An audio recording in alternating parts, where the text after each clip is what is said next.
We are really excited today to have Melissa Chin Parker talking with us, and she is the Artistic Program Director at the Western Stage. And if you don't know what that is, we're going to talk a little bit about it.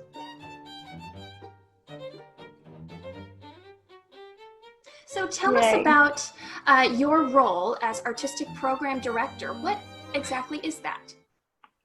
Along with John, there's two directors of the program, and so overall daily operations are under both of us, so we manage the program. But in specific, anything could be considered program of the Western Stage. So anything educational, outreach, interfacing with the college, scheduling, payroll, all of that. That's under sort of my purview. John interfaces with that as well, but it's my primary responsibility to make things run smoothly, but also to outreach and communicate with patrons, with the community, and especially with the youth, our youth programs. Cool. So you've been with the company for a long time, not just as Artistic Program Director, but you've worn many hats. Can you tell us about where it all began? What was your first experience at the Western Stage, and when was that? So I think my first experience before I was with the company was actually the year before, and I had gone to see a show. I've always been in music, dance. I've always done that since a child. I was always an artist, but never claimed it. And I went to see a show, and a friend of mine was actually in South Pacific, and I thought, well, I could do that. And the next year they were doing The King and I, go figure. So I auditioned as a community actor and got cast. Was one of a few actual Asian actors. That was my learning about stage makeup and all of the various actors who became, you know, part of Siam at the time.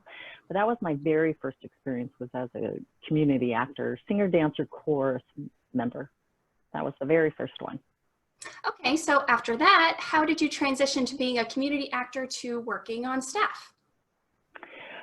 So just naturally curious. The artistic director at that time, Tom Humphrey, was just very welcoming. The whole staff was. And they were curious about me. I mean, I'm a pretty shy person. I think most artists are. And I went to a party at Raleigh and Jeannie Dick's house, Raleigh and Jeannie Dick's house. And it was a cast party, and I found a corner because I was not comfortable. It was huge. It was the full company. And Tom sought me out, as well as the leads of our play. And that made a really big impression on me. And so I just started asking questions, and I was a home sewer and wanted to lend a hand. And I said, so where do you get your stitchers from? And of course, Tom says, you have skill, come. Or if you don't have skill, come, we'll teach you. So I started in a costume shop, probably my third season after joining my first show. And then it just sort of rolled from there. I did a show called A Piece of My Heart. And Tom's associate at that time was Cheryl Bailey. And she and I became very close in that show. And she was needing some clerical help. I was teaching at the time, and I just said, I can file, I can do it. And I was volunteering, and amazingly, they wanted to offer me stipend. And I cracked up because I was like, I'm a full-time employee. I don't need any stipend. Donate it to somebody else. And eventually what happened was she kept asking what it would take to get me here for more hours and actually be on staff. And so what happened was, towards the end of the year, I made that big, scary decision to join the company and staff. They invited me to be on staff, and left teaching. Incredibly, took a salary cut by a bunch, but I was never happier. You know, it was like I had found my tribe and my people, and the work I felt was important. And then the following year, Cheryl was married and moved to LA, and they needed an associate artistic director. And Tom asked me to fill in. And what's wonderful is I kept saying, I don't have experience. I don't have training. I'm not prepared. I'm going to be interim. I will only be interim until you find somebody. And I've been interim ever since 1994. I think that's what forms my philosophy about this company, is that it's wide open. You know, the invitation is just try it, you know, and then whatever you don't know, we will help you get there. The standards are high. You know, I didn't go from, community player to lead dancer, singer the next show. I had to work for it. And working side by side with the professionals and the actors that they brought in showed me where I wanted to go, gave me the desire. And then they gave me the leg up and the education to do that. So it's the same with this job. This job has kind of exploded based not only on what I already knew, because I was a fully formed person. People think I was a kid when I joined, which is nice, but I actually had 2 careers by the time I had joined Western Stage. But yeah, the talents that you have, they built upon. So increasingly this job has grown as far as scope and responsibility. And that's why it's difficult to describe it. The title was created for me. I don't know that there's an artistic program director in any other company. You know, the paradigm is managing director or executive director and artistic director. That's the typical paradigm. But when John and I were promoted within the company, there were 3 of us actually. And because of my background in education and teaching and my interest in teaching the arts, I used to work with the Salinas Recreation Department. And I was born and raised here. So all of my community contacts sort of forms what I do. And then because John and I were promoted from within, I felt I had established some leadership and some ability and knowledge that I felt comfortable being with him and leading the company as well. And so that's why artistic was added to my title, so that I would be equal of the 3 and not an associate artistic director. And it's confusing because that is traditionally what someone in my, let's say, educational background would be an associate. But again, the company was very generous and promoted me to be John's partner, which is lovely. So you talked a little bit about your background as a teacher, and how exactly did that tie into your involvement with the young company and the youth theater? So one of my big desires was I'm always creating programs. I just have done that since I was a kid. So that's one of the strengths I think I have, and natural propensities, is to see a need and want to create something around it, to write curriculum around it, to market it, to do all the above, right? And that's what a program director does, is sort of soup to nuts. And at the time, I can't say that there was no outreach, because there was junior theater. Our casting coordinator at the time, Jim McLean, and a lot of the company that they were bringing in had desire to have outreach. So it was established. Leo Cortez, Lorenzo Aragon had a bilingual outreach called Pues that went out and toured. They had a Shakespeare that they toured to the high schools and junior high. I mean, there was established programs, but what would happen is that they were seasonally employed, and or depending on their other company responsibilities, sometimes the program would take a second seat to that. And so by the time I came in and was Tom's associate, I just sort of said, well, can that be my year-round artistic assignment? And as you know, most of the time artists want to be artists and they don't want to do administration. So they kind of jumped on that and said, yes, if you will coordinate that, we'd love you for it. So it started at that time, like 95, 96, where I combined all of those and I made it my responsibility to make sure they happened, that they had funding, that we had teachers. And then I looked at the overall umbrella of what we were offering and tried to expand it. So that's really how my involvement started. So what about Springfest? That was your idea from its beginning, right? Not really. It was based on, again, what I call, back in the days of when I grew up with Western Stage, this was a hotbed of really exciting ideas. The artists that they brought in, they worked 15 hours. They rehearsed 2 different shows. They were in a show, rehearsed a show, and then had like brown bag playwriting groups and readings. And it was so, that's why I joined the company. I was so, what can I say, opened up. It was so inspiring, and I just wanted a piece of that. So no, Springfest didn't start with me. There was Winterfest. They had workshops. They had solo flights. They had all kinds of things happening. But again, it sort of ebbed and flowed with who was in the company. And I just happened to be in a section of our history that funding had been cut.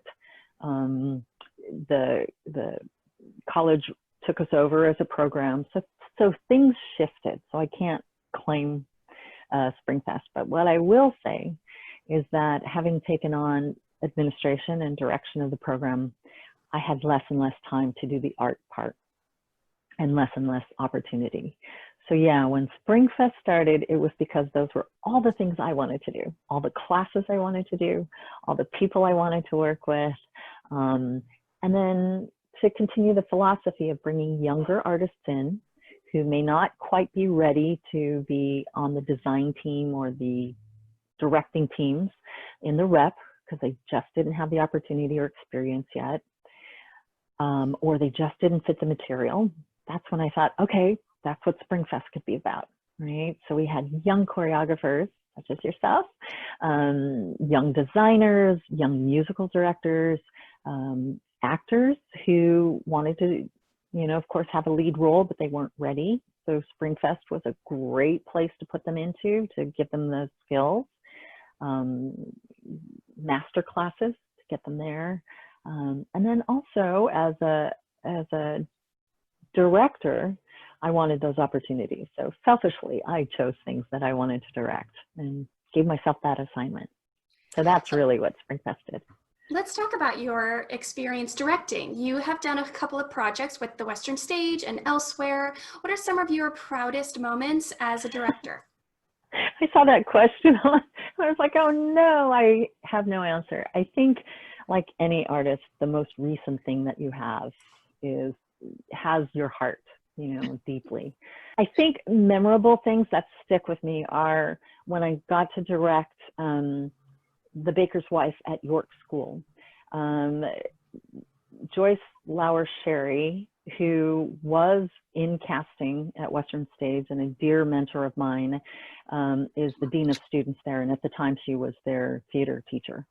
She went on sabbatical and let me know that the position was open, and I applied. Now, I had not done a rep show yet, but they chose me, and it was fabulously scary because it was everything that I knew how to do, and it was a proving ground from scenic design and actually constructing myself, directing, choreographing. There was no choreographer, it was myself. But what I will say is that I learned what I knew. It was proving ground for me, and it was reinforcement that every opportunity I'd had at Western Stage was holding me in good stead. So my costuming here helps me with how to look at costumes. Everything that I had to construct, all my proppy kinds of things, all of my directing that I had been mentored into, all the choreography that I had been exposed to, and storytelling. So I'm quite proud of that one.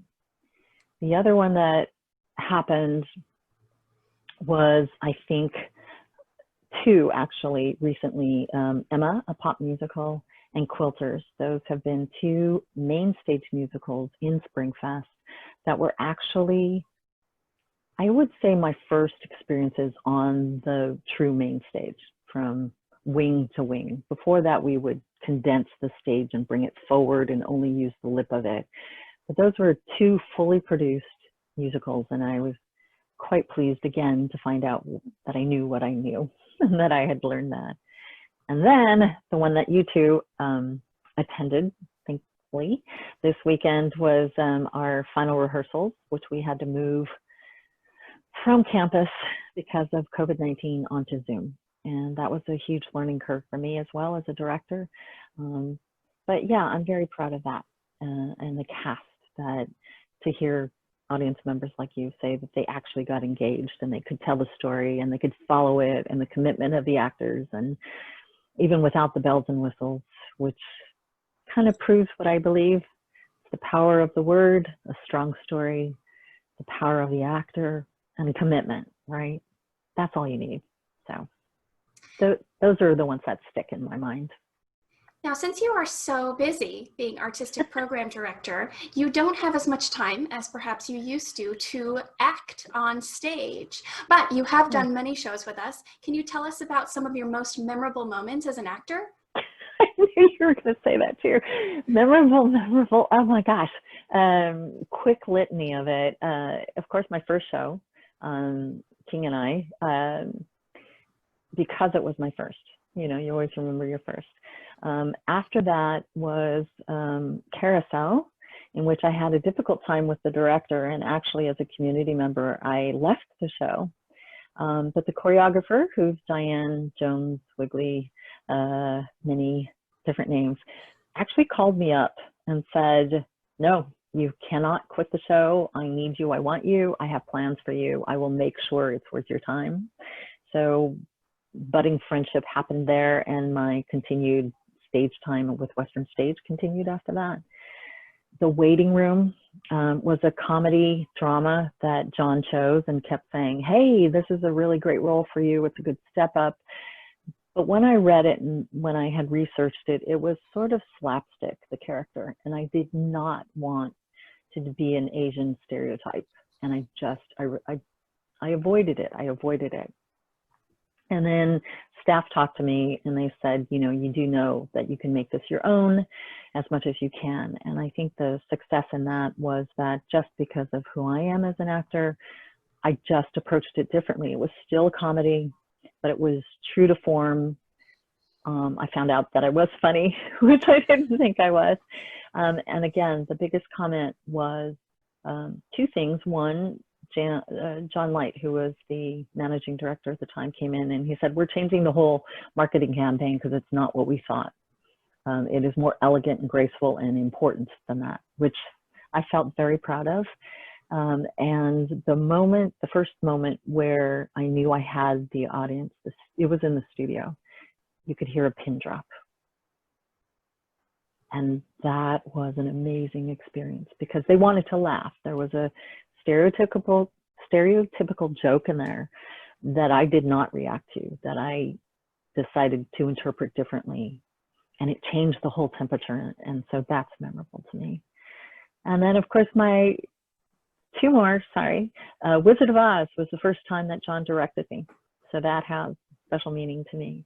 And then my recent show in Legacy of Light, you know, coming at it as an older actor who hadn't been on stage for 5 seasons before that, seems to be my track record. Every 5 years, you know, you get rusty.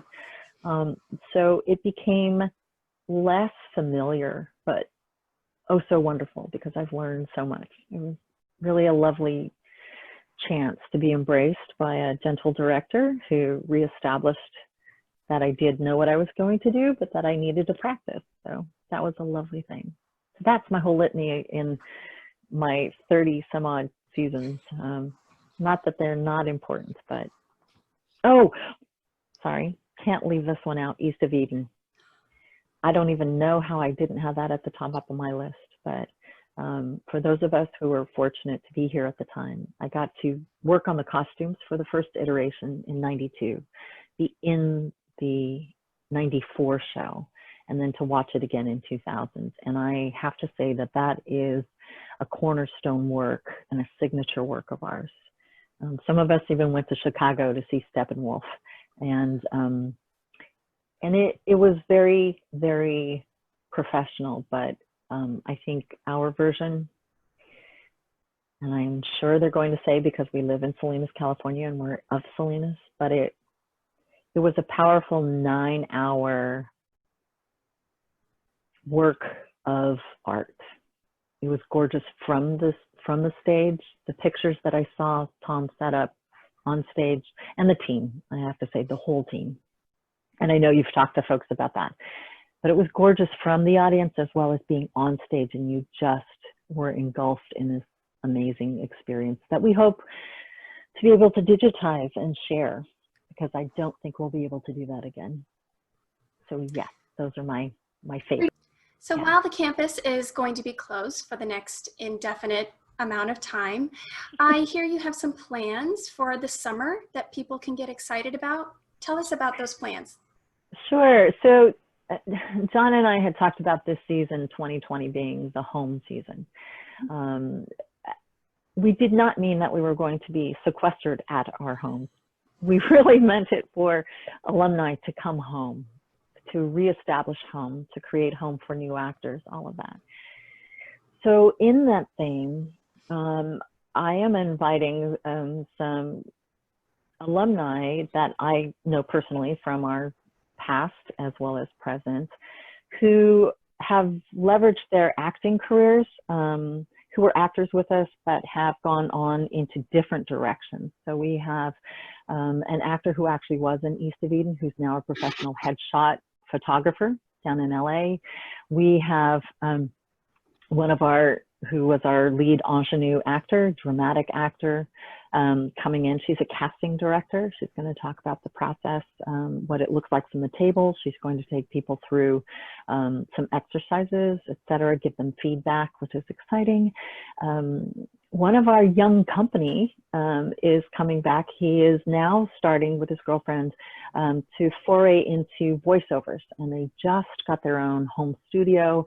So they're going to kind of take us from their experience as actors, how it is to be a professional actor, and how to continue working and to be able and brave to venture into other places. And the most recent alumni is going to come in. She's a kind of a triple threat. She's going to teach some of the iconic dances from Broadway. So we're going to start with one from a chorus line, because John loves chorus line. And so those are the 4 confirmed right now, but we hope to have 2 more that I'm still talking to. So yes, a summer series. And are these classes, workshops available to the public or just company only? No, it's going to be open. We're going to put sort of an age to it. Some of these just won't be interesting to young participants, but it's open to anybody who wants to. It'll be available obviously on Zoom. Unfortunately, we can't make them all free like we would if we had some grants or funding, but we'll try to keep it as low as possible. So that might mean we have a minimum number of people who participate so that we can divide the fee. It's really just going to these actors because, you know, we want to support them as well and honor that they are professionals, and also artists need work right now. So I think it's important that we establish that we honor that. Sounds really great, Mel. I'm really excited.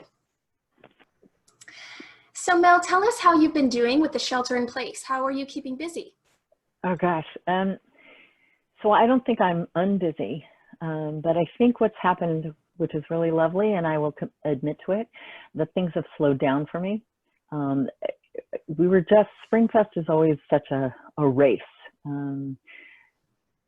So thankfully, although I'm missing doing the work that we had planned, and I'm very sad that we didn't get to present the slate of guests that we had planned, I'm actually doing better because I can focus and I think be at my best. I can ruminate, I can dream, I can create, whereas before I think I was just running the race, right? But the work has still continued, as you both know, changing the season, cancellations, messaging to our patrons. And then in addition, I've been continuing to rehearse the spring musical. I'm just determined to get that to stage because it's a beautiful story, beautiful musical. So that's been keeping me busy. And then as everybody else, navigating how to keep safe, how to shelter and still be healthy and happy. I think the amazing part is that I do feel connected to everybody through Zoom. It's a weird format, but I would miss seeing the faces. You know, I've gotten so used to seeing faces. So our weekly meetings are fabulous. Our check-ins are fabulous. Being able to see my cast is really wonderful. And just socially, I'm doing more and more visiting because I have time, you know, and I think that's important for all of us to do, to remember who we are, right? So I'm doing good. Thanks for asking. And David too. I just locked him out because he will interrupt my interview. He was bound Maybe and he should be determined to our make a next guess. coffee table conversation. We'll do one with Oh, David. you will get no answers from that man. He will just We'll make it a chit-chat with quickie. you. So Melissa, do you have any advice for others regarding the shelter in place and artists in particular that you haven't already mentioned? You know, I can't speak for everybody. I think I'm a more homebody than a lot of people. So for instance, David is a very social person. He's having a harder time with it. But I think it's mindset, you know, reframe it. I'm a believer in vocabulary and words. And if we say we are quarantined, that sounds different than we are staying home. You know, so language for me is something that artists need to remember. Make sure your environment, if you're a visual person, is home and beautiful and calming, you know, so just know what kind of artist you are and then practice your art. That's the other thing. We have time to take advantage of everything that the artists worldwide are making available to us. I have taken a dance class. I have not done that in 1,000 years. I have watched musicals that I wouldn't have time to. I've actually stopped the screen too and read. I have not read for pleasure. Usually I'm reading plays or American Theater Magazine or, you know, what's the latest trend. And so I think, again, just see this as an opportunity to hone us as artists and reach out. I think reach out, Zoom, call, chat, do all of that. Mostly what I want to say is we're still here. We haven't gone anywhere. It's only intermission, and I believe that. We will be back, but we do not want to be back until everyone is perfectly safe. So until then, the challenge is for us to find a way to be present and connected. And I think that's kind of exciting.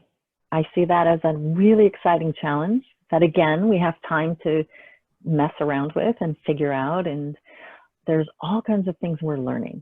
And I can only think that when we get back, we will take that and make our offerings new and exciting, and we're going to be hungry for it.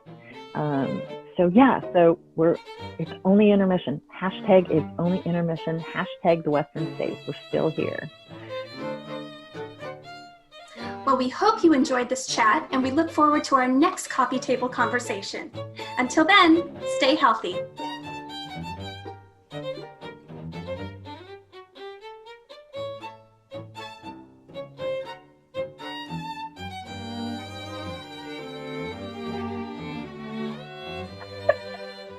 This is what I was saying. I was like, it can't be formal. It needs to just be a chat, right? We're just going to chat.